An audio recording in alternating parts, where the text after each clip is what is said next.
लोहे का आदमी, iron man of Indian, Sardar Vallabh भाई पटेल गुजरात की धरती पर एक साधारण किसान परिवार में जन्मे थे।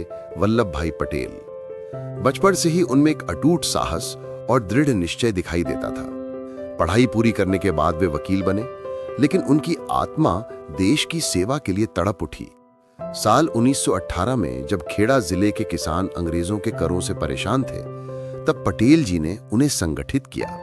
उन्होंने कहा, हम हथियार नहीं, सच्चाई और एकता से लड़ेंगे। उनकी आवाज में इतना विश्वास था कि पूरा गांव उठ खड़ा हुआ। उस दिन से लोग उन्हें सरदार कहने लगे, नेता, मार्गदर्शक। आजादी की लड़ाई में उन्होंने महात्मा गांधी के साथ मिलकर देश भर में सत्याग्रह चलाए, जेल गए, लेकिन कभी पीछे नहीं हटे। उनके भीतर एक ही आग जलती रही, भारत को एकजुट करना। 1947 में जब भारत स्वतंत्र हुआ, तब देश के सामने सबसे बड़ी चुनौती थी सैकड़ों रियासतों को एक देश में जोड़ना।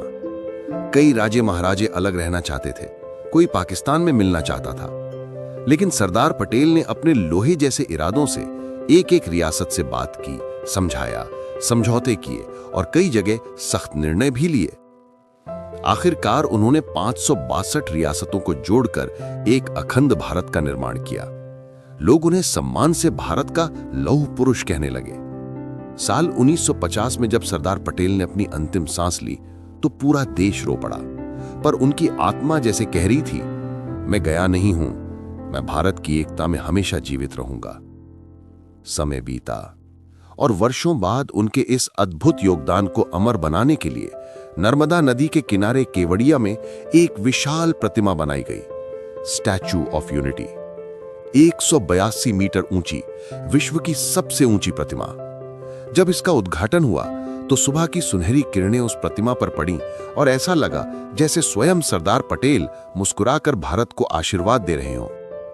नर्मदा के तट पर खड़ी वो प्रतिमा आज भी जैसे पूरे भारत की रखवाली कर रही है, लोहे के आदमी की आत्मा बनकर, अमर और अटल। For more informative videos, please subscribe this channel. Thank you.